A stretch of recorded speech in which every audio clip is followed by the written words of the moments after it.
I've been told I'm very good with script and dialogue, making very plausible dialogue. And rather than taking that as a compliment like a normal person would, I decided I wanted to challenge myself. And then I just decided to make a silent film. Once I had the idea to do a silent film, essentially I started drawing upon things that I liked, like 20s German expressionism, so Dr. Caligari and Metropolis and Faust and things like that. And I think it's nice to adapt things that people aren't used to or aren't familiar with. So in this case, Richard Strauss's opera Die Frau ohne Schatten, and incorporate elements of Daredevil, which is a Marvel comic that I enjoy greatly. Filming! Ah, don't cross the streams! If you genuinely look at a 20s film, like an actual silent film, there's tons of flaws, and it's quite crap, but it's brilliant and beautiful. So I've arrogantly tried to capture some of that. Probably to my, as I say, to my detriment, because I shouldn't have, really. I think I was one of the only people who got a full script, because he's troublesome, and he gave out certain segments to people, didn't he? The script was completely different to anything Cheesemint had done before, and it was pretty exciting to be doing something without any dialogue and just to see what we could do with camera work and acting and costume and stuff. It was pretty dark. I liked all the stuff with Charlie as the king and with the animated falcon, and it was a nice challenge to do something like that. Obviously, because I was in a lot of it, I saw pretty much the whole script. I was one of the few actors that had that luxury. And at first, it was like, oh, a silent film. It's a bit of an unusual thing for someone to do. But the script is really just there as a guideline for the story, because again, you don't give the lines to the actors, you want to give the emotions to the actors, you want them to show in their faces what you're trying to portray. There wasn't much of a schedule to any of it. I think it was 2 or 3 days. I was just told to turn up at a certain time and we'd get going. We never got going. But I think there was one day that we'd started at 9 in the morning and it ended up being until, I think it was almost 10 o'clock at night. My timing wasn't great because I really underestimated the makeup application. I just didn't factor in how long that would take. And Maric was there for a good 2, maybe 3 hours before we started filming going, yeah, I could have come in later. I think the first day I was there at 9 in the morning and we didn't get going until about midday. So that was me sitting around with nothing to do whilst people got makeup on. Because I was initially really nervous about doing the acting, and I'd said the year or so beforehand, I'm not a performer anymore, I just do art.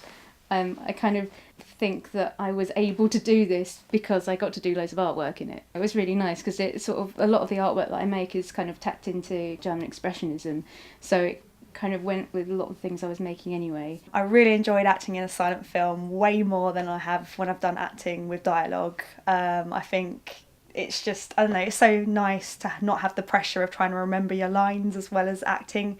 You can be a bit more expressive with it, and that was thoroughly enjoyable. We'd done a little bit of research, kind of watching things like Nosferatu and Metropolis, and so it was sort of tapping into that silent film kind of over-exaggeration with gesture and stuff. I found it easier to act in costume because, unlike a lot of the stuff we've filmed, we're basically playing exaggerations of ourselves, whereas this was something where it was completely different to me, so I could fit into the role a bit more. It was a hard shoot, you know, it's in the middle of August, we were boiling hot and had all this makeup on. Well, the wig was pretty sweaty. It was August when we were filming, so my head got pretty hot and that made my makeup run, so I was constantly touching it up. Do not film this! DPing is all about the fires. Maric was grand. I enjoy working with Maric. I hadn't worked with him before properly. No, that's not true. I worked with him on one of his a couple of his projects actually, but he'd never worked for me, as it were, and he was working for me. He knows what he's after, which is always fun. He's very direct and straight to the point, which is nice on set. He's willing to have a bit of interpretation from others, which is handy for me. He'd every now and again make a good suggestion. I'd say, yeah, go with it, or like, no, I think we'll stick with what we're doing. But it was a nice partnership, shall we say? Catering, feed your fucking crew, alright? I'm so hungry.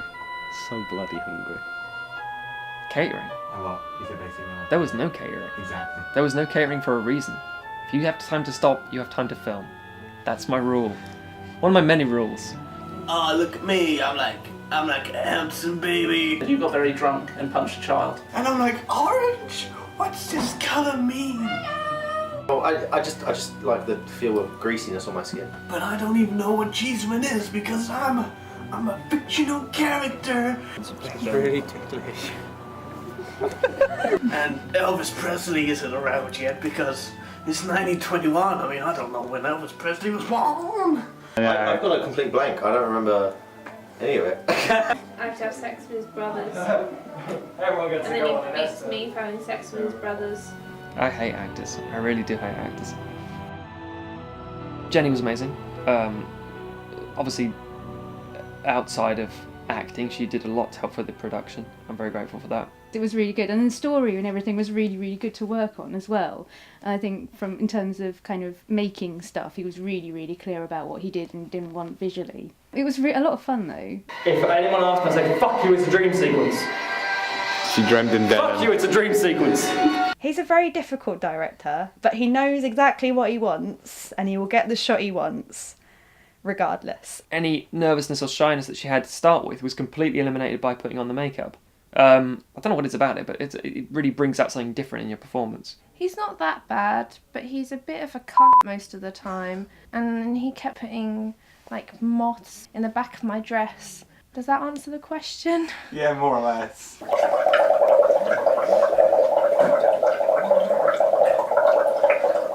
That's pretty much all you need to know about my character.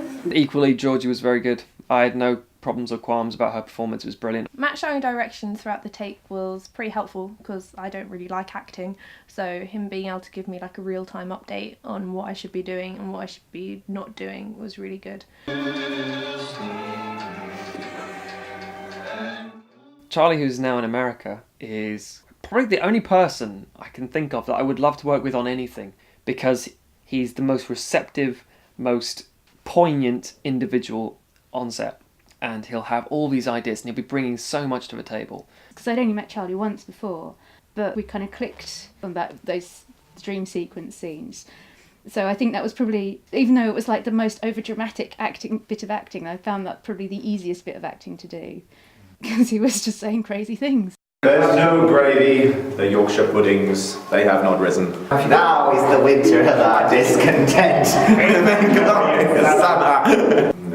No, there is nothing, absolutely nothing that we can do. We will have to eat sausage rolls.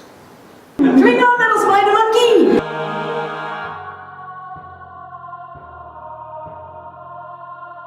Such an integral and important part of a silent film as music.